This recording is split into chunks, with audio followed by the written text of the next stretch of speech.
భూములకు సంబంధించి కూడా పెద్ద ఇష్యూ అయిపోతుంది.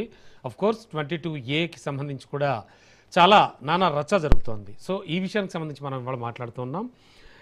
ముఖ్యంగా చరణ్ కౌశిక్ యాదవ్ గారు ఏమనిపిస్తోంది? ఇప్పుడు ఆల్రెడీ వారి వెర్షన్స్ అన్నీ కూడా విన్నారు. దాదాపు 1 కోటి ఎకరాలకు పైగా 22A కింద వస్తాయి అనేది కూడా మన విజయ్ గారు విశ్లేషకులు చెప్పారు. ఏం చెప్తోంది కాంగ్రెస్? ఆన్లైన్లోనే చూసుకునే అవకాశమే లేదు. సబ్ రిజిస్టర్ ఆఫీస్కి పోవాలని చెప్పేసి తెలంగాణ సమాజం తప్పుదారి పడిస్తారు. వెబ్సైట్లో చూసుకునే అవకాశం ఉంది. నిషేధ జాబితా ప్రకటించారు.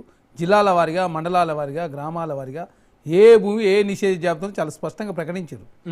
అసలు వెబ్సైట్లో చెక్ చేసుకునే అవకాశం ఆప్షన్లు ఉంటే అసలు వెబ్సైట్లో చెక్ చేసుకునే అవకాశాలు సబ్ రిజిస్టార్ కార్డు పోవాలా, రిజిస్ట్రేషన్ చేస్తే తెలుస్తుందని చెప్పి మాట్లాడితే ఎట్లా? అక్కడ పైసలు కూడా ఇవ్వాలి. అదే చెప్తున్నా. అంటే తెలంగాణ సమాజాన్ని తప్పుదారి పడించే ప్రయత్నం చేస్తే, అదే కాకుండా కేసీఆర్ ప్రభుత్వంలో 65 లక్షల ఎకరాలు, ఆగండి 65 లక్షల ఎకరాలు, ఒక్క ఎకరం కాదు 2 ఎకరాలు, ఆగండి 65 లక్షల ఎకరాలు వాళ్ళు 22A కింద పెట్టారు సార్. అదే కాకుండా ఆగండి వెబ్సైట్ చెక్ చేసుకోండి, మీకు మొబైల్ ఉంది చెక్ చేసుకోండి, తెలుస్తుంది నిషేధ జాబితాలు ఉందా లేదా తెలిసిపోతుంది. ఎవరా చెప్పింది? మీరు అనవసరంగా మీరు తెలంగాణ సమాజం తప్పుదారి పట్టించే ప్రయత్నం చేస్తారా? మీరు నాకు అర్థం కాదు. సబ్ రిజిస్టర్ ఆఫీస్ పోవాలంటే ఎవరు చెప్పింది? సబ్ రిజిస్టర్ ఆఫీస్ పోవాలని చెప్పింది. ఒకసారి చెక్ చేసుకో ఆన్లైన్ లా, నీకు కావాలంటే మీ వెబ్సైట్ పంపింది. అరే ఏందండి, మండలాల వారిగా, జిల్లాల వారిగా, గ్రామాల వారిగా, సరైన వారిగా ఉన్నది. ఏమన్నా భూభారత్ సైట్ ఉంది, వెబ్సైట్ ఉంది, పోర్టల్ ఉంది. అరే రకరకాలుగా ఉండే, కావాలని చెప్తా వెబ్సైట్ నెంబర్ చెప్తాం. ఏమన్నా అర్థం ఉందా మీరు మాట్లాడాలి? సార్ ఇంకోటి, ఇంకా బీఆర్ఎస్ పార్టీ వాళ్ళు సచ్చీళ్ళు అనమాట 20,000 కోట్ల నుంచి 25,000 కోట్ల భూములు అమ్మిరు వాళ్ళు. అదే కాకుండా సార్ ఇప్పుడు ఇక్కడ 22A కింద 60 నుంచి 65 లక్షల ఎకరాలు పెట్టారు. అదే ప్రైవేట్ వ్యక్తులకు సంబంధించిన భూములు కూడా పార్టీషన్ చేయకుండా 18 లక్షల ఎకరాలు పెట్టారు మీరు. ఈరోజు భారతీయ జనతా పార్టీ, బీఆర్ఎస్ పార్టీలు ఎట్లా అంటే వాళ్ళు నీతులు భలే చెప్తున్నారు. కాంగ్రెస్ పార్టీ చిత్తశుద్ధి ఉంది కాబట్టి కాంగ్రెస్ పార్టీ సంబంధించిన మంత్రి గారు క్షమాపణ చేసి ధరణి పోర్టల్ నుంచి భూభారత్ మారే క్రమంలో ఒక సీజన్ ఇంకో సీజన్ మారుతున్నప్పుడే జ్వరాలు వస్తుండే, దగ్గులు వస్తుండే, హాస్పిటల్ అడ్మిట్ అయ్యే పరిస్థితి వచ్చినప్పుడు ఒక టెక్నాలజీ ఇంకో టెక్నాలజీ మార్చే క్రమంలో రికార్డులు అన్ని తారుమారడం, రికార్డులను లేకపోవడం, మీ ఆయనలో చెరువులు, గుంటలు మొత్తం మింగిన పరిస్థితి మనం చూసినాం. అడవులుగా కాజేసిన పరిస్థితి మనం చూసి 22 లక్షల అడవులు కాజేసారు. ప్రభుత్వంగా భూములు మొత్తం కాజేసిన పరిస్థితి. కాబట్టి ఇవన్నీ కూడా సర్దిద్దే క్రమంలో కొన్ని 22A పోతాయి.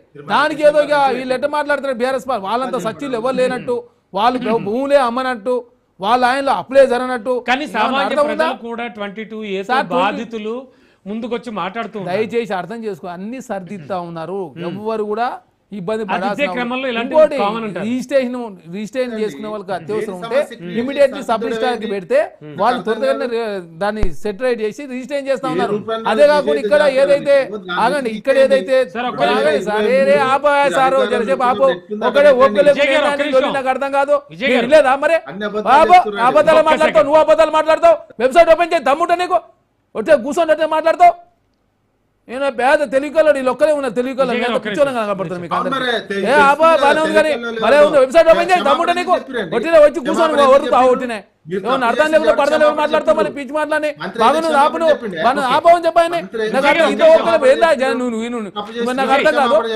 మీరు మాట్లాడుతూ మీరు మాట్లాడుతూ మీరు ఆప బాగానే ఉంది. నీ ఒక్కరికి బాగా తెలుసు, బాగా మీకు ఒక్కరే బాగా తెలుసు. మరి మాకందరికి తెలియదు, మీకు ఒక్కరికి బాగా తెలుసు. అరే ఆప్ సార్ మాకు ఆపండి. మీరు అధికారులాగా మాట్లాడకండి, మీకేం తెలియదు, ఊరుకోవాలా మీరు ఆపండి. విషయం నాకు అర్థం కాదు. ఆయన ఒక్కరికే తెలుసు అన్నట్టు, ఆయన ఒక్కడే సచిన్ చేశారు అన్నట్టు. అరే నాకు అర్థం కాకడితే ఏంటది? అరే తప్పేందా నాకు అర్థం కాదు. ఏనాడన్నా కేసీఆర్ తప్పు ఒప్పుకుండా మీకు దమ్ము ధైర్యం లేదు. మీరు ఏనాడు ప్రజల ముందుకు వచ్చి మీరు మీ వల్ల ఎంతమంది అన్యాయం జరిగింది మరి? అరే సార్ మీకు మొత్తం మాట పిచ్చి మాట మాట్లాడదు. మీరు దయచేసి మాట బంద్ చేసేయాలి. మీరంతా తెలంగాణ దోపిడీ చేసి ఆగం చేసి అట్లాంటి దుర్మార్గుల పక్షాన వ్యవహరిస్తూ మీరంతా న్యూట్రల్ గా మేమేదో జర్నలిస్టులం, మేమేదో ఎనలిస్టులు అని చెప్పేసి వచ్చేసి ఎలా మాట్లాడేది? వాస్తవాలను సార్ మేమేమో వాస్తవాలు మాట్లాడాలి. ఎవరైనా మీరు ప్రభుత్వం భూములు అమ్మొచ్చు, మీరు మాత్రం ధరని అడ్డం పెట్టుకోండి, భూములు కొలగొట్టచ్చు. మీ ఆయనలో చెరువులు మొత్తం ఇలా హైడ్రాన్ అడ్డం పెట్టుకోవడం ఏమంటే ఏదో సార్ ఏమన్నా అర్థం ఉందండి? 1,50,000 కోట్ల రూపాయలకు సంబంధించిన ప్రభుత్వ భూములను FTL బఫర్స్ ఉన్న భూములు కాపాడినాం, 6 చెరువులు పునరుద్ధరించడం, ఇంకా 14 చెరువులకు సంబంధించినటువంటి ప్రక్షాళన జరుగుతుంటే ధరణి విషయం, అదేవిధంగా హైడ్రా విషయంలో హైదరాబాద్ ప్రజలంతా ప్రశంసిస్తా ఉన్నారు. మిగతా రాష్ట్రాలు కావచ్చు, మిగతా ప్రాంతాలు పెట్టాలని చూస్తుంటే మీరు 1,45,000 ఎకరాలు అదే సార్ త్రిపుల జీవోలో తొలగించారు. మీరు మీరు హైదరాబాద్ ని మొత్తం కలుషితం చేసే పెద్ద కాలుష్యమయం చేసే ప్రయత్నం చేసిన దుర్మార్గులు మీరు మాట్లాడుతున్నారు బీఆర్ఎస్ పార్టీ వాళ్ళు భారతీయ జనతా నాయకులకు అర్థం కాదు. వెంకటేశ్వర్లు గారు అదే నేను మాట్లాడతాను చెప్పండి సార్, ఒక్క నిమిషం. విజయ్ గారు మీరు మాట్లాడకండి ప్లీజ్.